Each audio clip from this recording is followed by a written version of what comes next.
Cumprimento os meus queridos irmãos com a paz de Jesus. Seja bem-vindo ao estudo da lição número 12, do norte e sul à terra gloriosa. Vamos orar. Pai Santo que estás nos céus, na tua presença estamos em busca da tua graça, em busca da tua bênção, em busca da direção do Espírito Santo. É o que nós precisamos, a direção do Espírito Santo para entendermos a tua profecia. Derrama sobre nós o Espírito Santo prometido por Jesus, pois é em nome dele que pedimos. Amém. O capítulo 11 de Daniel cobre com detalhes o longo período da história greco-romana, mas este não pode ser o tema central do capítulo 11. Essa última visão tem mais relação com o tempo do fim que todas as outras anteriores. Respeitando a ordem progressiva no livro de Daniel, perguntamos: o que Deus nos reserva nesta última visão? Uma simples repetição da história? Certamente que não.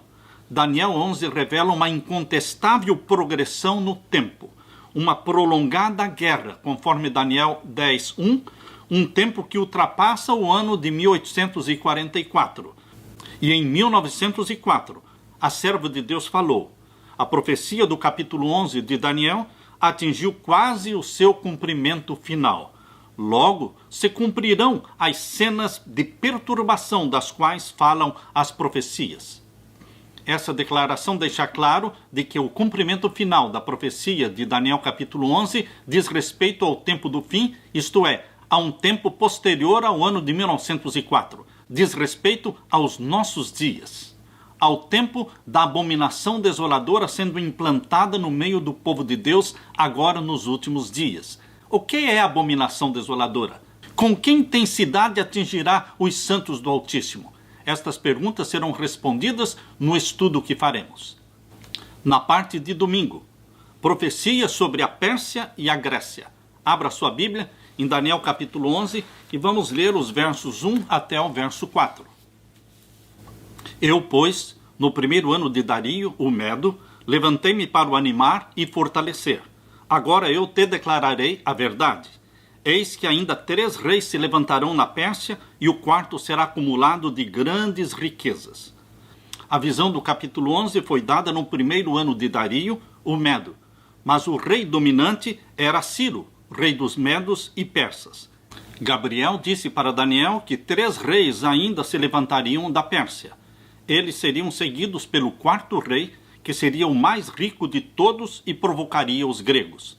Depois de Ciro, 3 sucessivos reis exerceriam domínio sobre a Pérsia.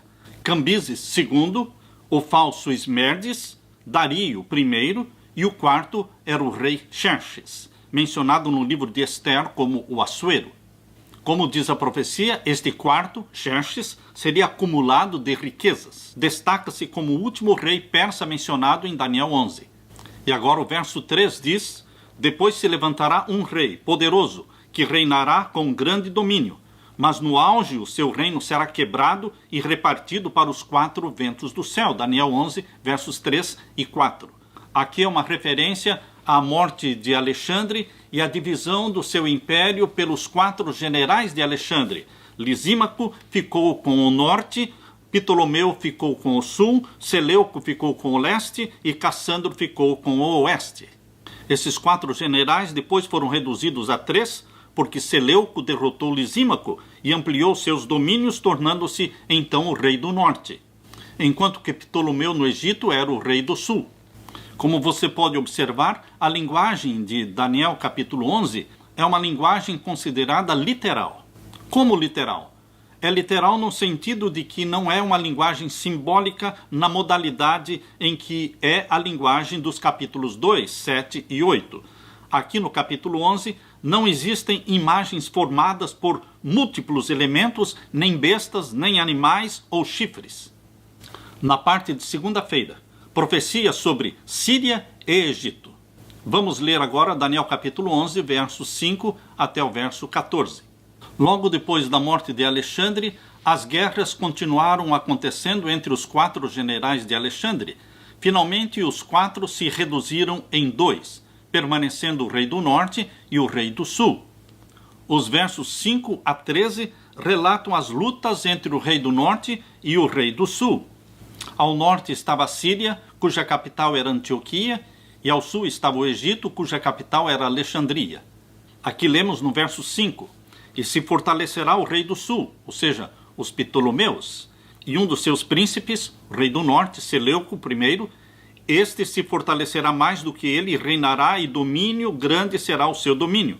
Mas ao cabo de anos eles se aliarão, uma aliança entre Seleuco e Ptolomeu, e a filha do rei do sul casará com o rei do norte para estabelecer uma concórdia, mas não conservará a força do seu braço, nem ele persistirá, nem o seu braço, porque ela será entregue, e os que a tiverem trazido, e seu pai, e o que a fortalecia naqueles tempos. Mas do renovo das suas raízes, um se levantará em seu lugar, Ptolomeu III, e virá com o exército e entrará nas fortalezas do rei do norte. Quando estivermos lendo os versos 5 até o verso 13, lembre-se de que estamos falando de uma guerra entre o rei do sul, os Ptolomeus, e o rei do norte, os Seleucidas. É um período de luta pela posse da Palestina. Por que a Bíblia chama a Síria de rei do norte?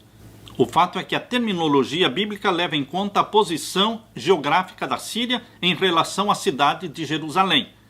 A profecia é a história escrita antecipadamente. Deus deu todos os detalhes desta luta entre os Seleucidas e os Ptolomeus 300 anos antes que os fatos acontecessem. Aqui no verso 6 diz que Ptolomeu no Egito e Seleuco na Síria, eles se aliariam. Eles se aliarão, diz o capítulo 11, verso 6, para solidificar a paz entre os dois reinos. Antíoco II, neto de Seleuco I, casou-se com Berenice, filho do rei do sul, Ptolomeu II Filadelfo. Mas não se conservará a força do seu braço, nem ele persistirá, diz o verso 6. Assim que Ptolomeu II morreu, a sua filha Berenice foi repudiada por Antíoco II, o qual tornou novamente sua primeira esposa, Laodice. Laodice, movida por sentimentos de vingança, envenenou Antíoco II e o trono passou para a mão do filho dela, Seleuco Calínico. E agora o verso 7 diz: virá com o exército e entrará nas fortalezas do rei do norte e prevalecerá. Seleuco II, instigado por sua mãe Laodice, mandou matar Berenice e seu filho, que conforme o tratado deveria ser o sucessor no trono da Síria. Diante disso, Ptolomeu III invadiu rapidamente a Síria num esforço de salvar sua irmã. Ele chegou tarde demais para salvar Berenice, mas avançou por toda a Síria e cruzou o Eufrates. Os versos 10 até o verso 13 estão falando das vitórias do rei do norte, ou seja, dos Seleucidas, contra o rei do sul. Na parte de terça-feira, Roma e o príncipe da aliança. Agora vamos ler Daniel 11, versos 14 em diante.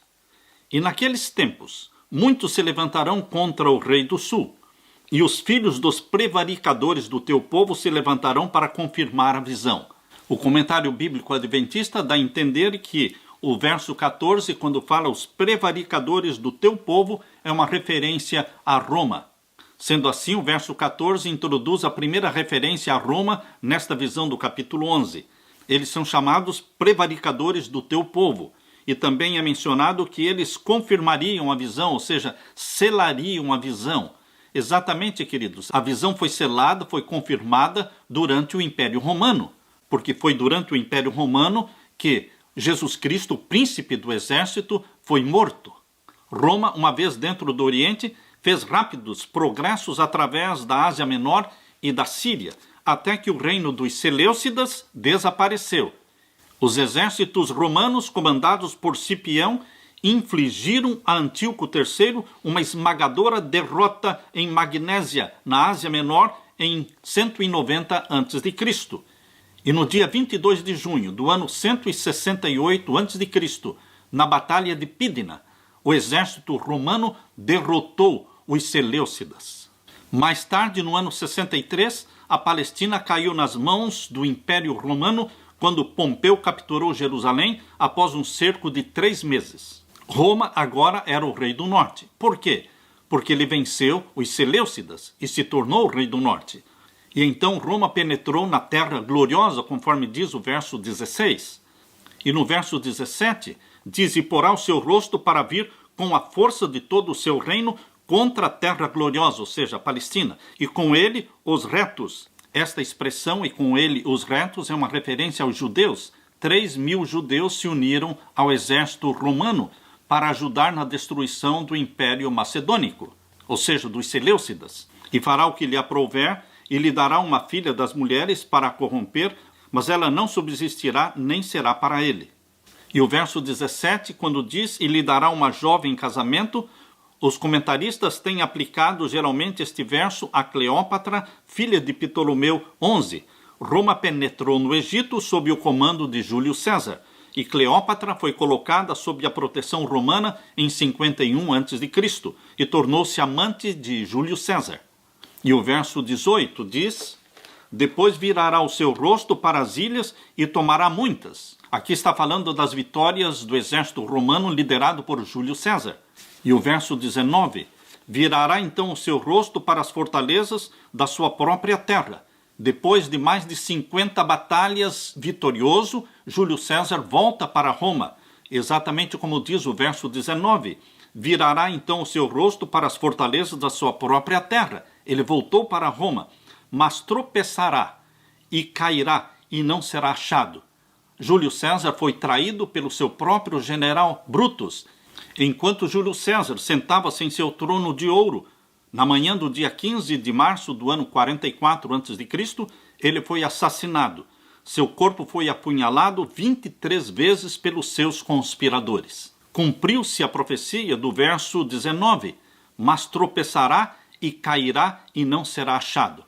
Esta profecia mostra o detalhe da morte e do assassinato de Júlio César. E agora o verso 20.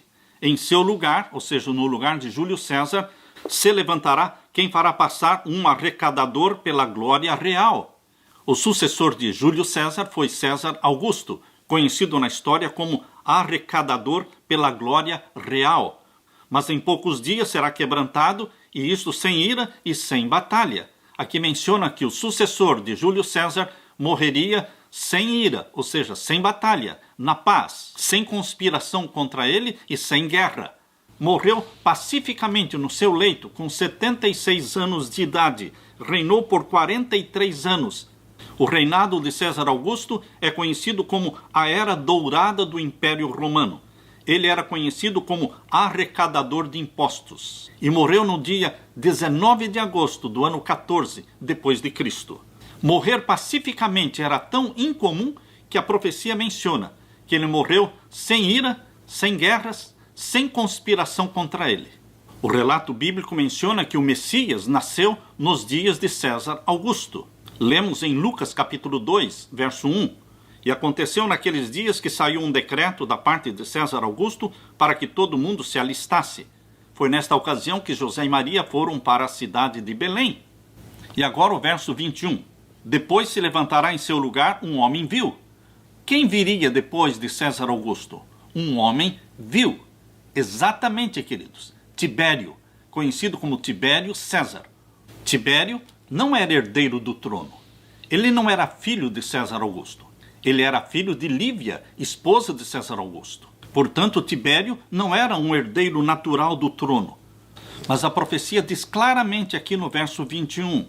Depois se levantará em seu lugar um homem vil, ao qual não tinham dado a dignidade real. Ele não era herdeiro natural de César Augusto, mas ele virá caladamente e tomará o reino com engano. Foi com enganos que Lívia, a esposa de César Augusto, conseguiu que seu filho Tibério se tornasse o sucessor de César Augusto. E o verso 22 diz: e com os braços de uma inundação serão arrancados de diante dele e serão quebrantados, como também o príncipe do concerto. O príncipe do concerto é Jesus Cristo, é o Messias. Jesus nasceu durante o período de César Augusto e Jesus foi crucificado no tempo de Tibério.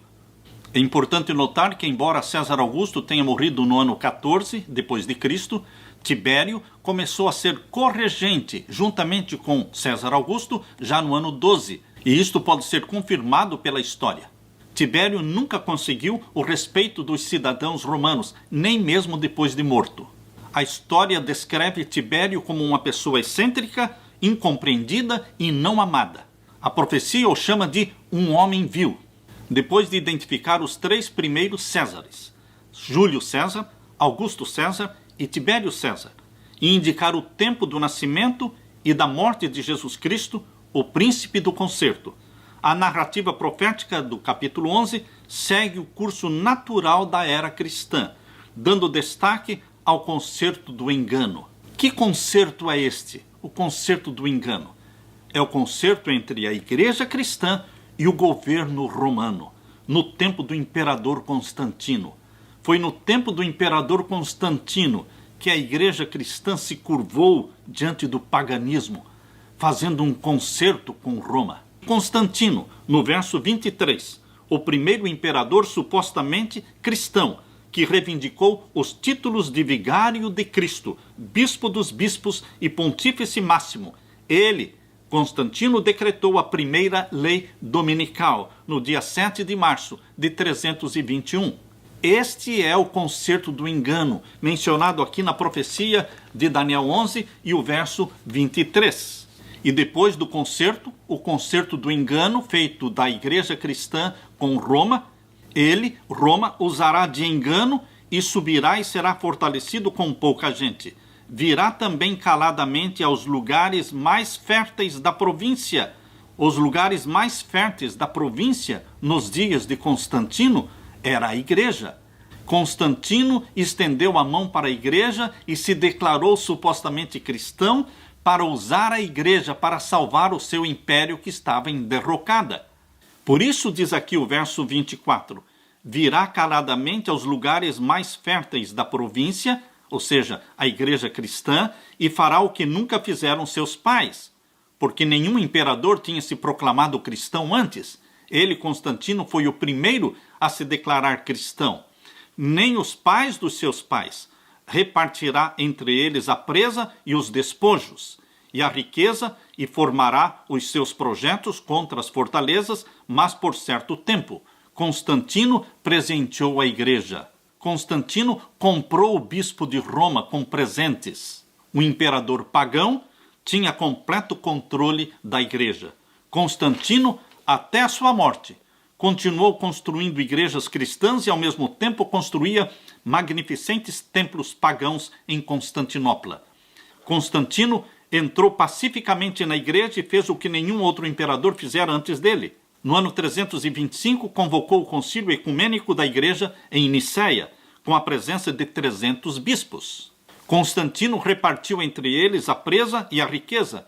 Magnificentes igrejas e catedrais foram construídas e adornadas com imagens e quadros emprestados dos templos pagãos.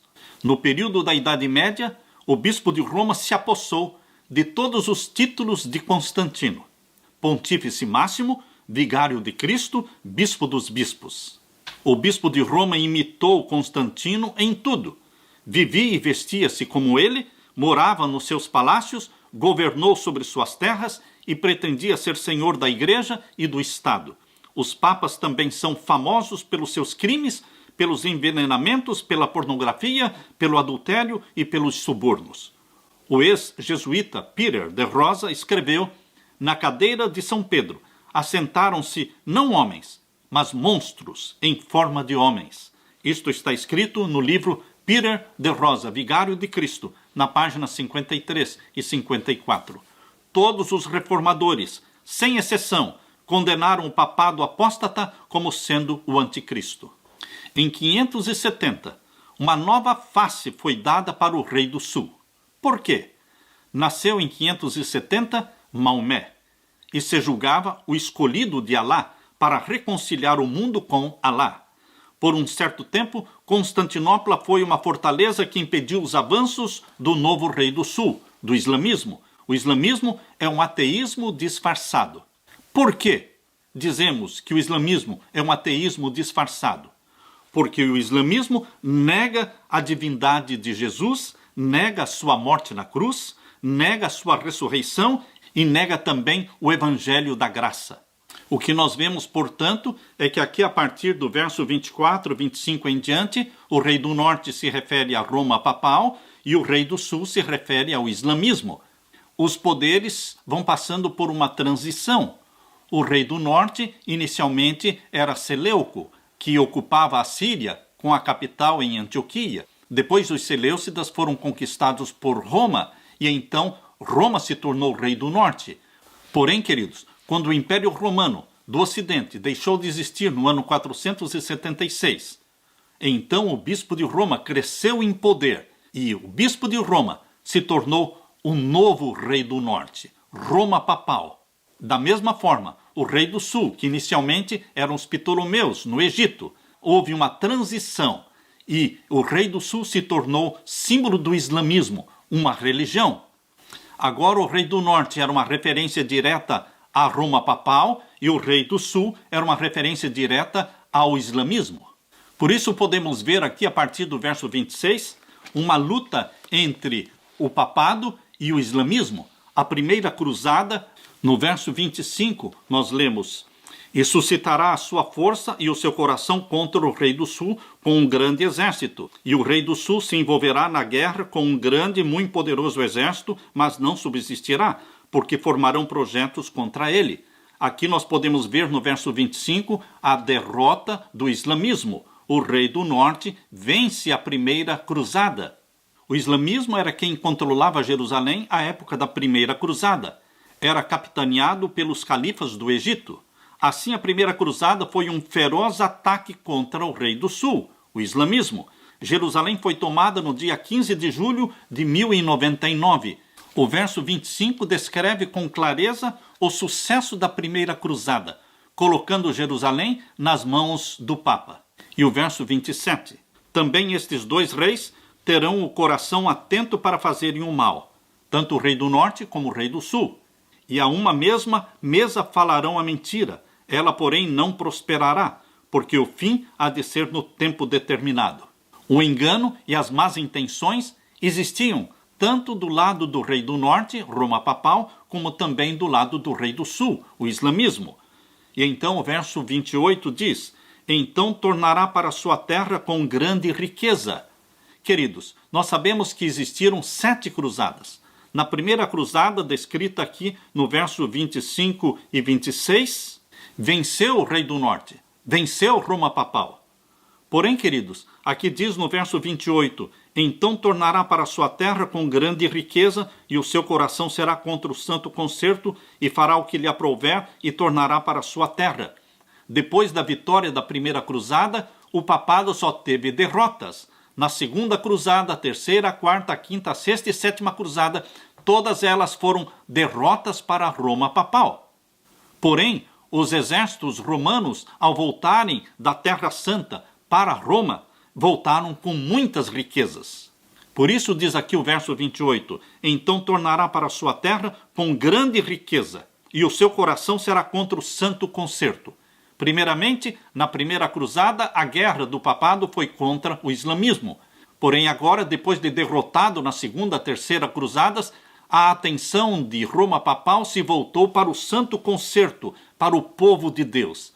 Agora não mais estava preocupado em lutar contra o islamismo, mas ele estava preocupado em destruir o povo do santo concerto, os mártires. Aqui no verso 28, temos o início das inquisições, chamadas de santas inquisições. Mas, queridos, eram inquisições para destruir e para matar os seguidores mais fiéis de Jesus Cristo, conhecidos naquele tempo, eram os valdenses, seguidores de Pedro Valdo. Por isso diz o verso 28, "E o seu coração, de Roma papal, será contra o santo concerto", ou seja, perseguirá o povo de Deus e fará o que lhe aprouver.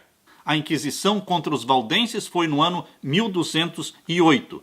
Portanto, podemos dizer que o verso 28 mostra o momento em que Roma papal tira o foco do islamismo e se volta agora contra o santo concerto, os fiéis seguidores de Jesus Cristo na Idade Média. Surge então a Inquisição papal dos séculos XII e século XIII, destruindo valdenses, albigenses, huguenotes e todos os seguidores fiéis de Jesus Cristo. Na parte de quarta-feira, o próximo poder. Abra sua Bíblia então e vamos ler a partir do verso 29. "No tempo determinado, tornará a vir contra o sul, mas não será na última vez como foi na primeira. Capítulo 11, verso 29, fala no tempo determinado. Vamos colocar este tempo determinado, 1929 para frente. Quando o papado voltou ao poder, 1929 foi a assinatura do Tratado de Latrão. O Vaticano passou a ser um Estado e o Papa passou a ser um rei. Podemos entender que de 1929 para frente haveria um sucesso, um grande sucesso para o bispo de Roma, Roma papal. O Papa se tornaria rei e ninguém mais subsistiria diante dele. Ele teria poder sobre tudo e sobre todos. Aqui diz, tornará a vir contra o sul, mas não será na última vez como foi na primeira. Lembrando que, durante as 7 cruzadas, o papado venceu somente a primeira cruzada e perdeu as outras 6. Mas agora, queridos, neste tempo determinado, 1929 para frente, o papado terá sucesso, será próspero naquilo que ele faz, e todos se curvarão diante dele. Mesmo o rei do sul, mesmo o islamismo se dobrará e se curvará diante do papado. E o verso 30, porque virão contra ele navios de Quitim que lhe causarão tristeza, e voltará e se indignará contra o santo concerto, e fará como lhe apraz, e ainda voltará e atenderá aos que tiverem desamparado o santo concerto. Note que, no tempo determinado, 1929 para frente, o papado dominaria o rei do sul, islamismo, e também se voltaria contra o santo concerto, o povo de Deus. Diz aqui o verso 30, fará o que lhe apraz. Esta é uma expressão dizendo da prosperidade e do avanço de sucesso do papado. E ainda voltará e atenderá aos que tiverem desamparado o santo concerto. Ele, o papado, estenderia a mão para aqueles que abandonarem o santo concerto, para aqueles que se desviarem do santo concerto, para aqueles que apostatarem da fé, se unindo a Roma. Queridos, agora no tempo do fim, a tentação para o povo de Deus é muito grande, porque o papado está fazendo todas as tentativas para aliciar, para o ecumenismo, para reunir todas as igrejas e religiões em torno de si mesmo. E, queridos, aqui o verso 30, no finalzinho, diz que o papado, o rei do norte, ele atenderá aos que tiverem desamparado o santo concerto. Ele recompensa, ele honra, ele presenteia aqueles que se unem, aqueles que se comprometem com Roma, aqueles que deixam de apontar para o Papa como anticristo. Ele honra aqueles que deixam de falar que Daniel 7,25, o chifre pequeno, é o papado. O papado honra aqueles que, lá em Apocalipse 13, deixam de mencionar que a besta que subiu do mar, com 7 cabeças e 10 chifres, é o papado. Para todos estes que se omitem de pregar a verdade profética, aqui o verso 30, finalzinho, diz que o rei do norte atenderá estas pessoas. Lhes estenderá a mão aos que tiverem desamparado o santo concerto. Que não seja você, meu querido irmão, que não seja eu, que vamos desamparar o santo concerto, que vamos nos desviar deste santo concerto selado pelo sangue de Jesus Cristo. O santo concerto está fundamentado no sangue de Jesus Cristo derramado na cruz do Calvário. Jesus ressuscitou, subiu ao céu e inaugurou o santuário celestial, estabelecendo assim um novo concerto. Sim, queridos, o velho concerto, representado pelo santuário terrestre, com todos os sacrifícios, era somente um símbolo do santo concerto, que seria estabelecido pelo sangue do nosso Senhor Jesus Cristo, quando ele, morrendo, ressuscitaria, subiria ao céu, inauguraria o santuário celestial e então implantaria o santo concerto. É um novo concerto no sangue de nosso Senhor Jesus Cristo. É ali no santuário celestial que Jesus Cristo exerce o seu ministério sacerdotal. E aqui diz no verso 30 que o papado vai focar especificamente o santo concerto agora no tempo do fim. E o que o papado fará? Verso 31. E sairão a ele, ao rei do norte, que agora é Roma papal, uns braços. Que braços são estes que sairão a Roma papal? Os braços do poder civil, que profanarão o santuário. O papado usará as leis civis para profanar o santuário. Como o papado poderá profanar o santuário celestial? destruindo a lei de Deus, pela imposição do decreto dominical, pela imposição da abominação desoladora dos últimos dias, que é o decreto dominical. O papado pretende anular a lei de Deus. É um ataque direto ao santuário celestial. É um ataque direto ao Santíssimo do Santuário Celestial. E ele usará as leis civis, os braços do poder civil. Eu quero ler para vocês o que está no livro Grande Conflito, página 607. Aqui diz: a igreja apelará, ou seja, Roma papal, apelará para o braço forte do poder civil. E nesta obra unir-se-ão romanistas e protestantes, ao tornar-se um movimento em prol da imposição do domingo mais audaz e decidido, invocar-se-á a lei contra os observadores dos mandamentos. A igreja, Roma papal, apelará para o braço forte do poder civil. Esses são os braços mencionados aqui no capítulo 11, verso 31. E sairão a ele uns braços que profanarão o santuário, destruindo o santuário celestial e a fortaleza, e tirarão o contínuo sacrifício, destruirão a intercessão contínua de Jesus Cristo no céu. Só Jesus é sacerdote. Só Jesus Cristo nos salva, nos perdoa. Por isso diz em 1 Timóteo capítulo 2, verso 5, porque há um só mediador entre Deus e os homens, Jesus Cristo, o homem.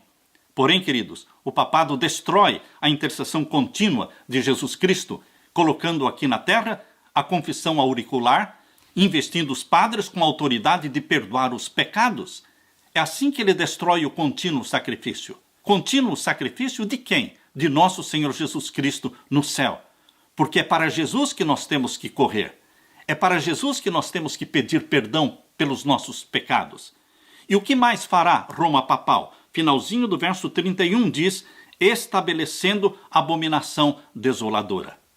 Quando o papado estabelecer a abominação desoladora, que é o decreto dominical, ele terá anulado a lei de Deus na face da terra. Ele terá destruído o santuário de Deus, porque no Santíssimo do Santuário de Deus está a santa lei de Deus. Queridos, este verso 31 é uma profecia que indica exatamente o que o papado, o rei do norte, fará no tempo do fim.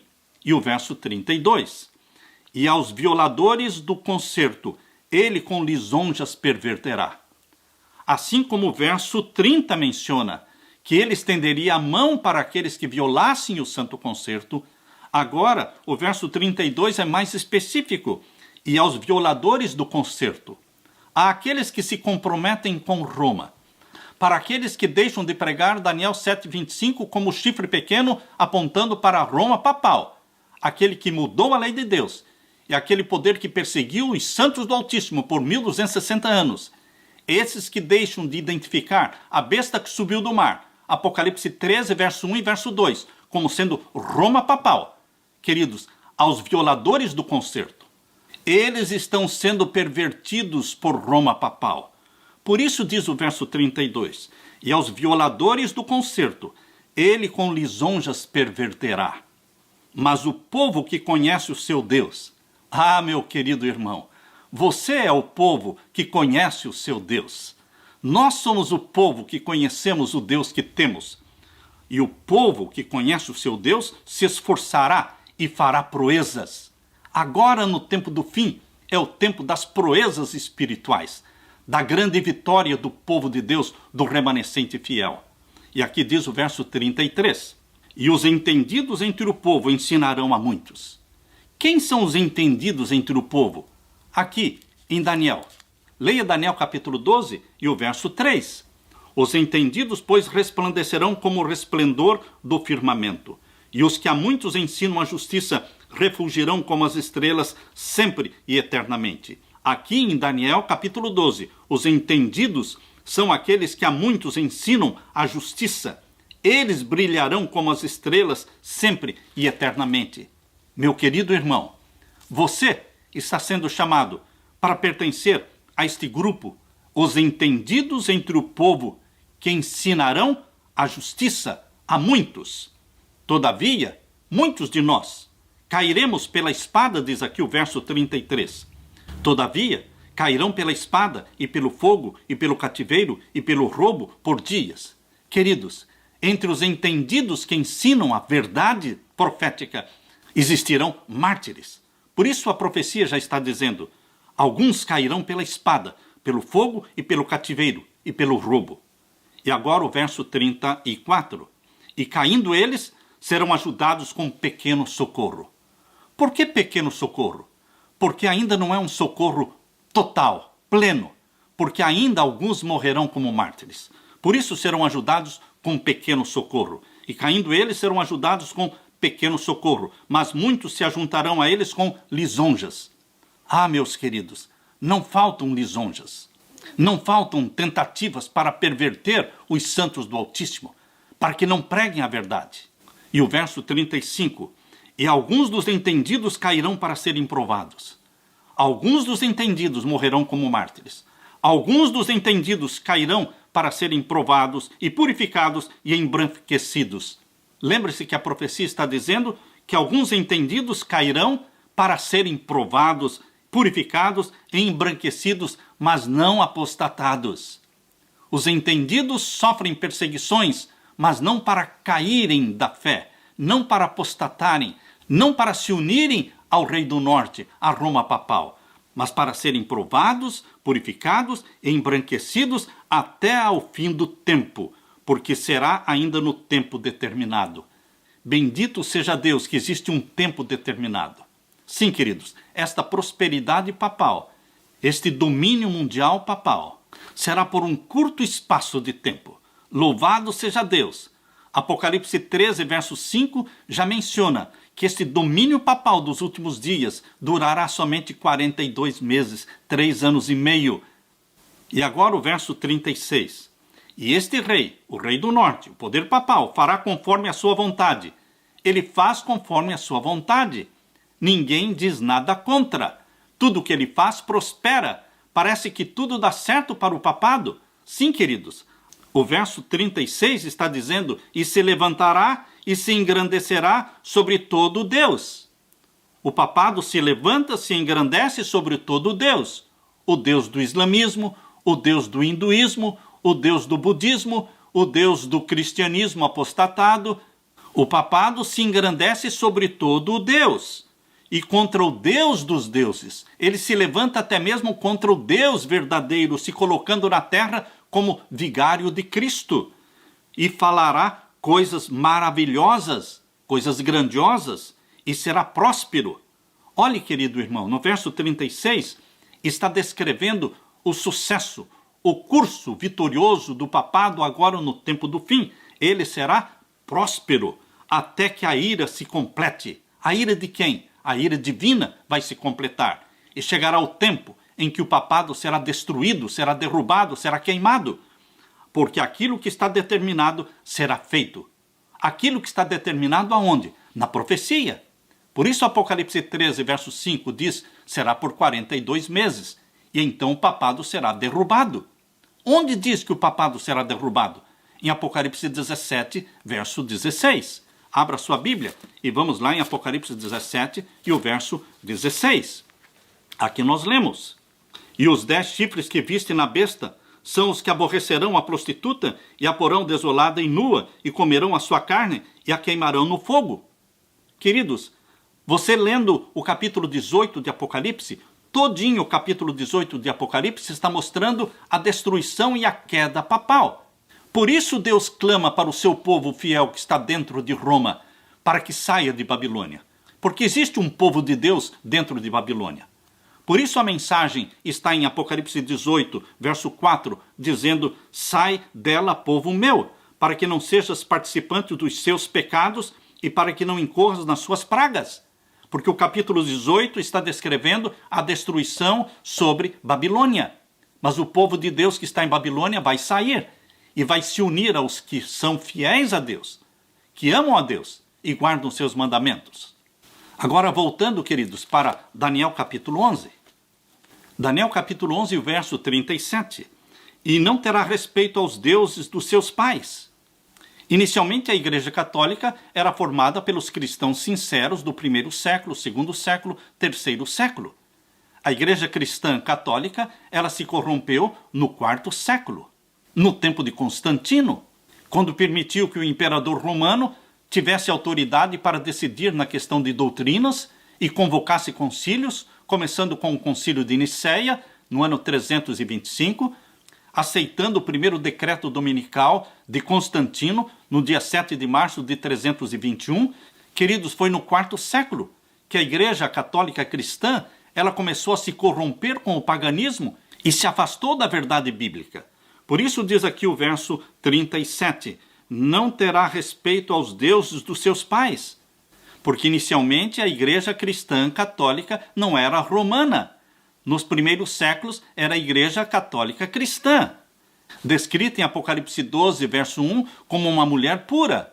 Mas, queridos, a partir do quarto século, a Igreja Cristã Católica se tornou católica romana, elegendo o bispo de Roma como cabeça geral da igreja.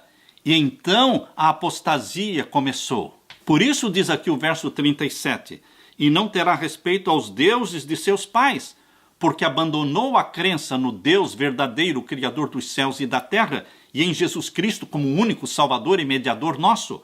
E nem terá respeito ao amor das mulheres, porque foi o Papa Gregório VII que em 1079 estabeleceu o celibato para o sacerdócio, desprezando o amor das mulheres. Queridos, a profecia está mencionando aqui no verso 37 que o rei do norte, o poder papal, nem teria respeito ao amor das mulheres. Você pode entender mulheres no sentido literal e pode entender mulheres no sentido simbólico, mulheres como símbolo de igrejas. Também o papado não respeita nenhuma igreja. Aliás, queridos, no documento escrito pelo Papa Bento XVI, Dominus Iesus, ali ele não reconhece nenhuma igreja cristã, evangélica, protestante como igreja. Estas igrejas protestantes são chamadas simplesmente de comunidades eclesiásticas. Nesse documento se fala claramente que a Igreja Católica Romana é a única igreja. É a única igreja que tem poder salvífico, sendo que as outras são somente comunidades eclesiásticas. Portanto, se você entender mulheres no sentido literal, está correto, e se você entender mulheres no sentido simbólico, também está correto. Por que diz aqui não tem respeito a nenhum outro Deus? Porque o Papa se entroniza como Deus, não reconhecendo nenhum outro Deus. Ele é Deus na terra. Essa é uma das blasfêmias papais, se proclamar Deus na terra. E o finalzinho do verso 37 diz, porque sobre tudo se engrandecerá sobre todas as igrejas, se engrandecerá sobre todos os governos da terra, se engrandecerá sobre todas as religiões da terra. E o verso 38, mas ao Deus das fortalezas honrará em seu lugar. Ah, queridos, existe um Deus que o papado honra, é o Deus das fortalezas. Queridos, no hebraico, esta palavra fortalezas é maozim, que no singular é maós. Em Daniel capítulo 11, verso 7, verso 10 e verso 19, aparece a mesma palavra, maós. Claramente significa cidade capital, ou sede do governo. Portanto, Washington, D.C., é a maós dos Estados Unidos, assim como Paris é a maós da França e Brasília é a maós do Brasil. Maós quer dizer, portanto, governo. Deus das fortalezas significa Deus do governo. Mas este é um Deus estranho, diz aqui o verso 38, e é um Deus a quem seus pais não conheceram. Honrará com ouro e com prata e com pedras preciosas e com coisas agradáveis. Que Deus estranho é este que o papado honra? É o Deus da maçonaria, queridos. Na frente da Basílica de São Pedro existe o obelisco que é um sinal da adoração ao Deus Sol. É o Deus da maçonaria. O obelisco é um monumento fálico. É um monumento ao falo do Deus Osíris. Sim, queridos, o papado adora o Deus Sol, representado pelo obelisco. E na frente do Capitólio americano também existe o maior obelisco do mundo, o Monumento de Washington. Também mostra que o Deus do governo americano é o Deus da maçonaria. Este é o Deus das fortalezas. Por isso diz o verso 38, que este é um Deus a quem seus pais não conheceram, ou seja, os primeiros pais da igreja não conheceram e não reconheceram este Deus. Mas hoje o papado está honrando o Deus da maçonaria com ouro, com prata, com pedras preciosas e com coisas agradáveis. Quando você lê o livro Em Nome de Deus, escrito pelo escritor Davi Yallop, você descobre que existe uma loja maçônica dentro do Vaticano, loja P2. A razão desta loja maçônica foi realmente o motivo pelo qual assassinaram João Paulo I, porque ele não era maçom. E ele descobriu esta loja e ele estava com a lista de todos os cardeais e bispos maçons dentro do Vaticano. Foi exatamente quando ele foi assassinado. Isto é explicado neste livro Em Nome de Deus. Queridos, desde o Papa João XXIII, durante o Concílio Vaticano II, a Igreja Católica abriu as portas para a maçonaria e desde então a maçonaria se instalou no Vaticano. Porém, antes dela se instalar no Vaticano, ela já tinha se instalado no governo americano. Quem é o Deus do governo americano?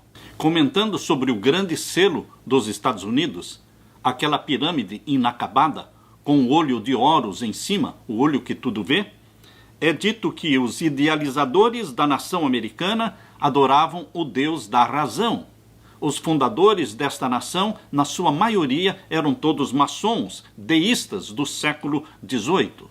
Aqueles homens não acreditavam na queda do homem, não acreditavam em Gênesis capítulo 1, 2 e 3. Para aqueles que pensam que a maçonaria não é uma religião, as palavras de Albert Pike, 33º grau, chamado Platão da maçonaria, ele disse: toda loja maçônica é um templo religioso e os seus ensinos são instruções religiosas. É a religião universal, eterna e imutável. A maçonaria não propaga nenhum credo, exceto o seu próprio credo, o mais simples e sublime. A religião universal ensinada pela natureza e pela razão. Palavras de Albert Pike. O grande selo dos Estados Unidos foi aprovado pelo Congresso americano em 1782. A pirâmide inacabada, introduzido na nota de dólar em 1935, também é o grande selo da maçonaria. A frase escrita em latim, Novus Ordo Seclorum, revela o sonho jesuíta, a nova ordem mundial, que hoje também é o sonho do governo americano. Por isso, queridos, quando a maçonaria foi introduzida no Vaticano e a loja maçônica foi implantada ali e os papas passaram a ser maçons, então, queridos, houve uma aproximação entre os Estados Unidos e o Vaticano. Existia um verdadeiro abismo entre o maior país protestante do mundo, Estados Unidos da América do Norte, e o Vaticano. Desde a morte, desde o assassinato de Abraham Lincoln, em 1865, os Estados Unidos romperam as relações diplomáticas com o Vaticano, porque eles descobriram que os jesuítas do Vaticano estavam por trás do assassinato de Abraham Lincoln. Estas relações diplomáticas rompidas em 1867 só voltaram a existir em 1984 no governo de Ronald Reagan. Por isso, queridos, quando nós lemos aqui em Daniel capítulo 11 e o verso 38, que o rei do norte, o papado, honraria o Deus das fortalezas, o Deus da maçonaria, Baphomet, o Deus de chifres, deixa claro também no verso 38 que este Deus estranho, o Deus das fortalezas, era um Deus a quem seus pais não conheceram. Os pais da igreja cristã abominavam a maçonaria, abominavam a cabala, o Deus de chifres adorado também na cabala. Mas o rei do norte, aqui diz, honrará este Deus com ouro, com prata, com pedras preciosas e coisas agradáveis. E agora diz o verso 39, e haver-se-á com os castelos fortes com o auxílio do Deus estranho. Como é que o papado se aproximaria do castelo forte? Castelo forte aqui, no verso 39, é uma referência ao protestantismo. Lembre-se que o hino Castelo Forte, que está no nosso inário, Castelo Forte foi composto por Martinho Lutero e se tornou a marcha protestante. Portanto, queridos, Castelo Forte do verso 39 é uma referência ao protestantismo. E aqui diz que o rei do norte se aproximaria do protestantismo através do Deus estranho. Vou ler de novo o verso 39. E haver-se-á com os castelos fortes com o auxílio do Deus estranho. Foi o Deus da maçonaria que aproximou os Estados Unidos, o maior país protestante do mundo, e o Vaticano. E hoje eles estão unidos. Por isso, em frente à Basílica de São Pedro, existe o obelisco, um monumento ao falo de Osíris, o deus Sol egípcio. Mas, queridos, também na frente do Capitólio americano existe o maior obelisco do mundo, um monumento chamado Monumento de Washington, mas também é uma homenagem ao deus Osíris, o deus Sol egípcio. O maior país protestante do mundo honra o deus Sol, e também o Vaticano honra o deus Sol. Por isso, através do deus estranho, o deus da maçonaria, representado pelo obelisco, eles se aproximaram. E o verso 39 ainda diz: aos que o reconhecerem, multiplicará a honra, e os fará reinar sobre muitos, e repartirá a terra por preço. Somente aqueles que reconhecem a autoridade e o domínio mundial do Vaticano, e somente aqueles que se submetem ao Deus da maçonaria, somente estes serão honrados, aqui diz, serão reconhecidos, lhes multiplicará a honra e os fará reinar sobre muitos. Se você quiser poder, status, dinheiro e fama neste mundo, você tem que adorar o Baphomet, o Deus de chifres, o Deus da maçonaria. Queridos, os filhos e filhas de Deus sinceros, eles se tornaram mártires, e não pessoas famosas e honradas no mundo. Mas aqui diz no verso 39 que o papado repartiria a terra por preço, como já aconteceu no passado. A história vai se repetir. Vocês se lembram do Tratado de Tordesilhas? O Papa Alexandre VI, em 1493, colocou o dedo sobre o globo terrestre e traçou uma linha divisória de norte a sul, determinando que tudo que estivesse no lado leste daquela linha pertenceria a Portugal e tudo que estivesse no lado oeste pertenceria à Espanha. Ele repartiu a terra.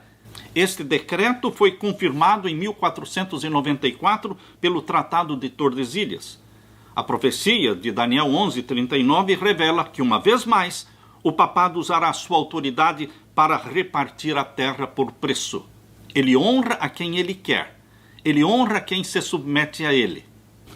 Na parte de quinta-feira, eventos finais. Agora vamos ler Daniel 11, versos 40 em diante. E no fim do tempo, está falando dos nossos dias, no tempo do fim, o rei do sul lutará contra ele, o rei do norte. Ou seja, no tempo do fim, existiria um crescimento absurdo do islamismo, representado pelo rei do sul. Mas não venceria. Por quê? Porque aqui diz que o rei do sul lutaria com o rei do norte, o papado, e o rei do norte o acometerá com carros. A vitória pertence ao papado. Não é o islamismo que dominará o mundo, e sim o romanismo papal. É isso que a profecia está dizendo aqui no verso 40. Vou ler de novo.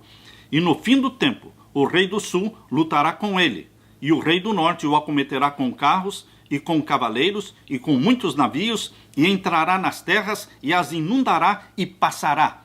As palavras usadas no verso 40 demonstram um sucesso, uma vitória avassaladora do papado no tempo do fim. Todos se submeterão a ele, exatamente como está em Apocalipse capítulo 13, verso 8. A Bíblia diz aqui em Apocalipse capítulo 13, verso 8, que o papado terá esta vitória avassaladora agora no tempo do fim. Vamos ler Apocalipse 13, verso 8. E adoraram-na todos os que habitam sobre a terra. Todos vão adorar a besta que subiu do mar, o papado. Queridos, não há nenhum poder na terra que se opõe ao domínio papal. E todas as igrejas e todas as religiões se submeterão a ele. E agora o verso 41.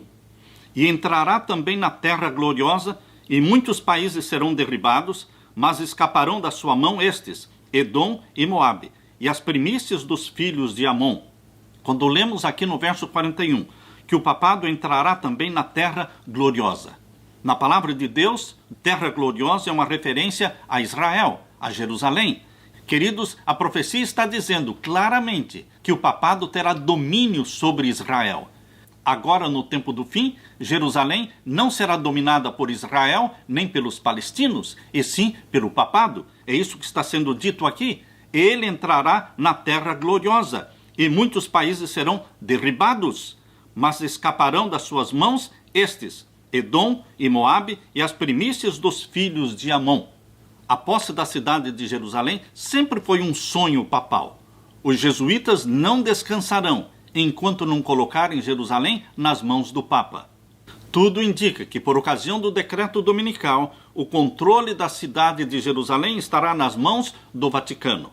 Se você entender esta expressão, e entrará também na terra gloriosa, de forma literal, se refere então ao domínio papal sobre Jerusalém e o Estado de Israel. Porém, se você entender esta expressão, a terra gloriosa, de forma simbólica, se referindo ao povo de Deus, à igreja remanescente de Deus, então, queridos, infelizmente teremos que chegar à conclusão de alguns comentaristas, de que agora no tempo do fim, o Vaticano também se introduziria e se infiltraria na igreja de Deus.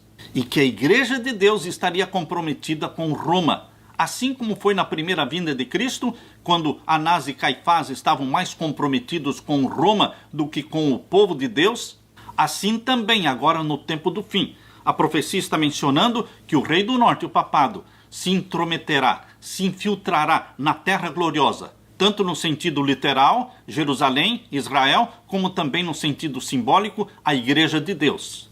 Eu não fico feliz com esta possibilidade, mas é isto que a profecia está nos falando. A profecia está dizendo que o papado, o rei do norte, terá um certo grau de sucesso também dentro da igreja remanescente. É triste pensar assim, mas é isso que está acontecendo. Existem dentro da igreja de Deus alguns líderes que estão enamorados do papado, visitam o Vaticano, assim como a maioria dos líderes evangélicos americanos. Eles usarão sua influência dentro da igreja para desviar os ataques feitos contra o papado e desviar o foco da profecia. Eles desviam o foco da profecia de Daniel 7:25, eles desviam o foco da profecia de Apocalipse 13, anulando todos os argumentos que mostram que o papado é o chifre pequeno de Daniel 7:25 e que o papado é a besta que subiu do mar de Apocalipse 13. E você pode estar perguntando, mas pastor, seria isso verdade? É isso que diz o livro O Grande Conflito. Eu vou ler para você o que está no livro O Grande Conflito, página 608. Ao aproximar-se a tempestade, uma classe numerosa que tem professado fé na mensagem do terceiro anjo, está falando daqueles que são membros da igreja remanescente. Ao aproximar-se a tempestade, uma classe numerosa que tem professado fé na mensagem do terceiro anjo, mas não tem sido santificada pela obediência à verdade, abandona sua posição, passando para as fileiras do adversário. O que é isso que Deus revelou para sua serva? Sim, que existiria dentro da igreja remanescente muitas pessoas comprometidas com Roma, homens de talentos e maneiras agradáveis, que se haviam já regozijado na verdade, empregam sua capacidade para enganar e transviar as almas. Tornam-se os piores inimigos dos seus antigos irmãos.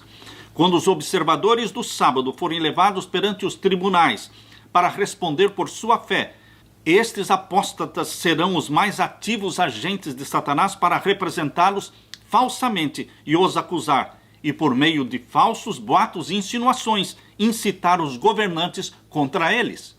O Grande Conflito, página 608. E ainda no livro Testemunhos para a Igreja, volume 5, na página 81, diz assim: muitas estrelas, cujo brilho temos admirado, então se apagarão, transformando-se em trevas. Este processo de aproximação do Vaticano, este processo ecumênico que está levando todo mundo para Roma, isto é chamado por Deus de retrocesso. A serva de Deus escreveu em 1894, na revista Signs of Times, no dia 19 de fevereiro, 1894, ela disse: é um retrocesso da igreja diminuir a distância que nos separa do papado.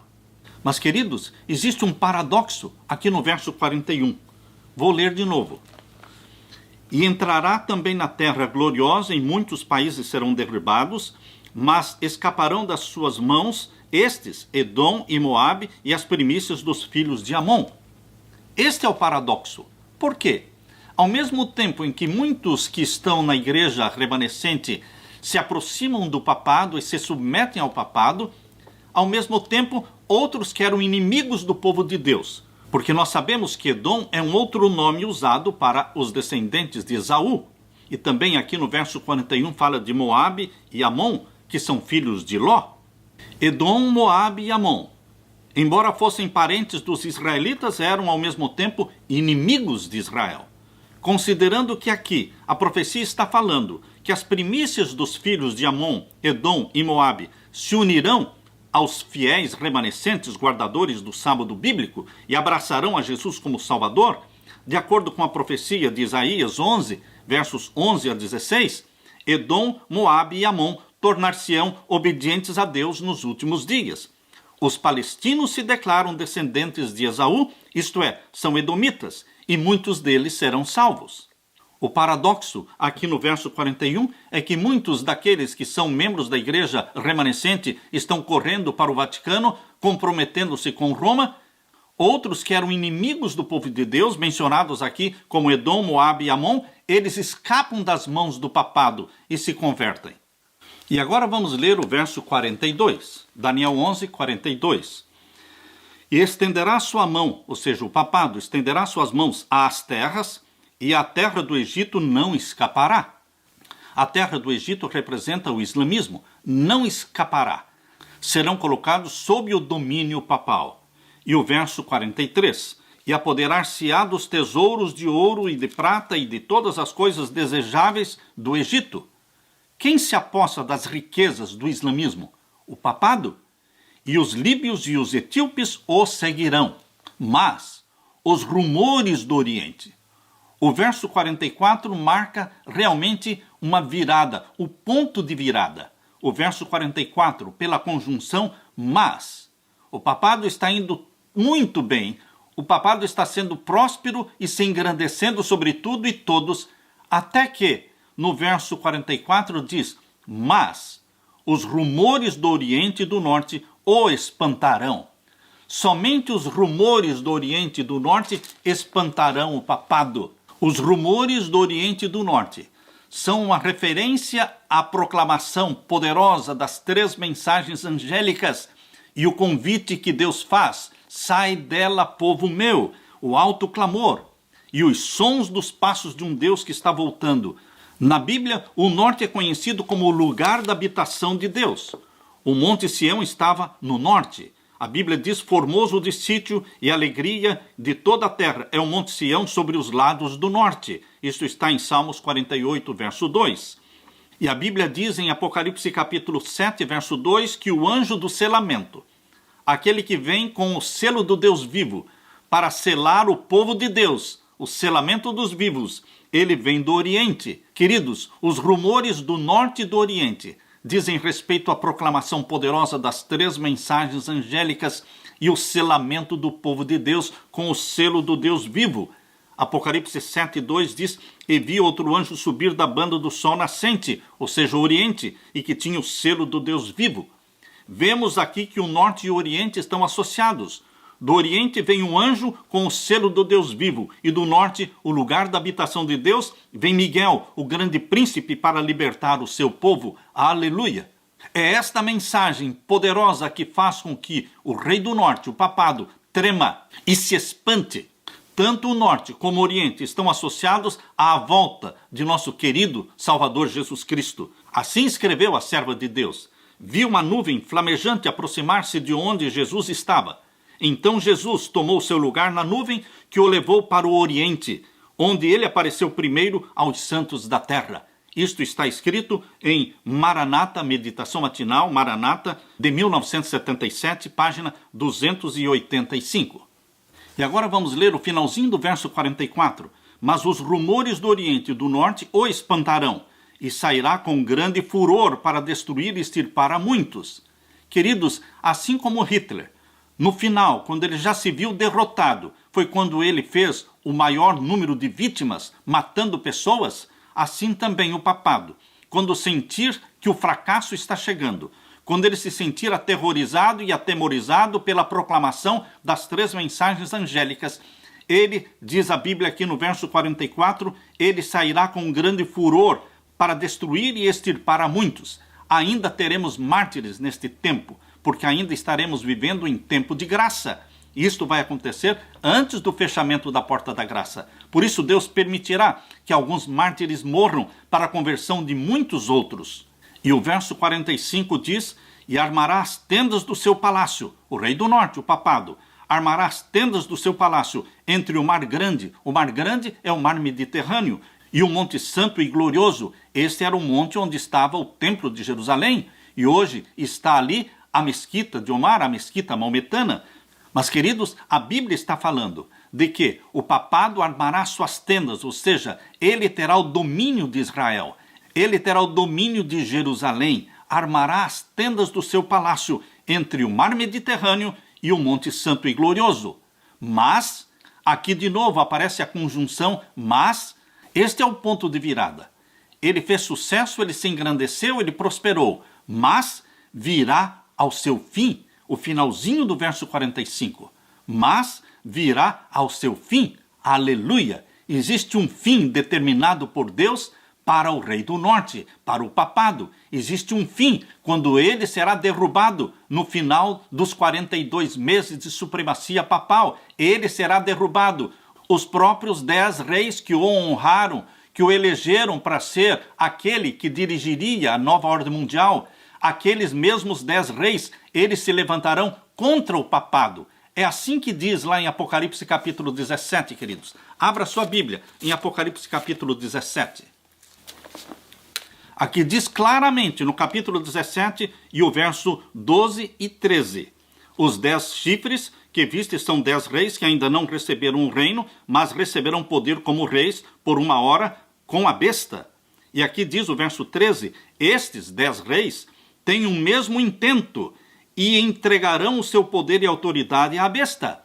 Eles entregam o poder e autoridade ao papado para que reine sobre tudo e sobre todos nesta nova ordem mundial.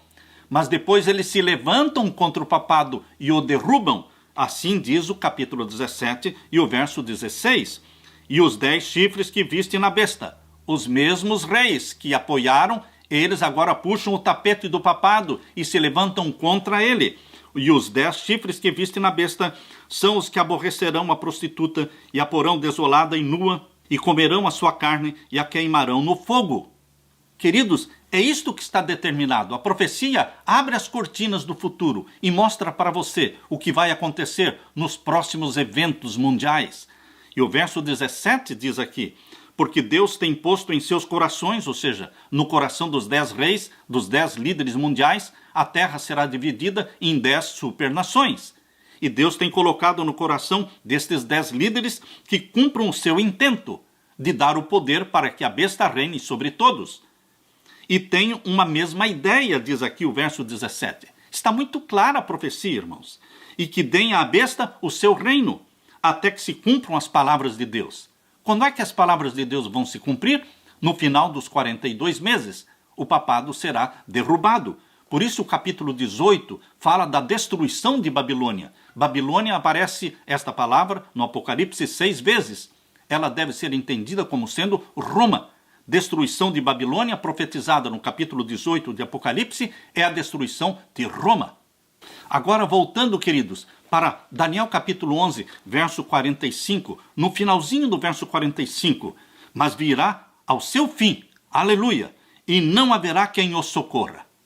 Na primeira ferida mortal, ocorrida no dia 10 de fevereiro de 1798, com a deposição do Papa Pio VI, ele foi levado preso para Valença, na França, e lá morreu preso. Nesta primeira ferida mortal, houve uma cura. Aqui lemos, em Apocalipse 13, verso 3, e viu uma das suas cabeças como ferida de morte. Queridos, a profecia mostra que para esta ferida de morte de 1798 haveria uma cura. E a sua chaga mortal foi curada a partir de 1929. A partir de 1929, esta chaga mortal está sendo curada. Será finalmente curada quando for imposto o decreto dominical e o Papa tiver domínio mundial durante a supremacia papal de 42 meses. Mas a profecia mostra que no final destes 42 meses haverá o fim do papado. Por isso diz aqui no capítulo 11, verso 45, mas virá ao seu fim e não haverá quem o socorra. Não haverá mais recuperação do poder papal. É a destruição final do papado. E o que acontecerá depois da destruição final do papado? Virá Satanás personificando Cristo, andando na terra, dizendo, eu sou o Cristo. Mas nós, o povo de Deus, nós fomos chamados para isso. Esta é a nossa missão.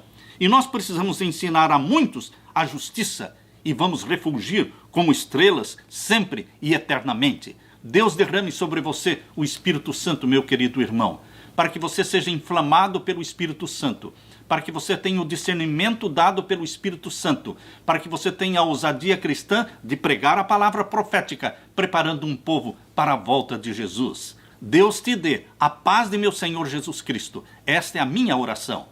Amém.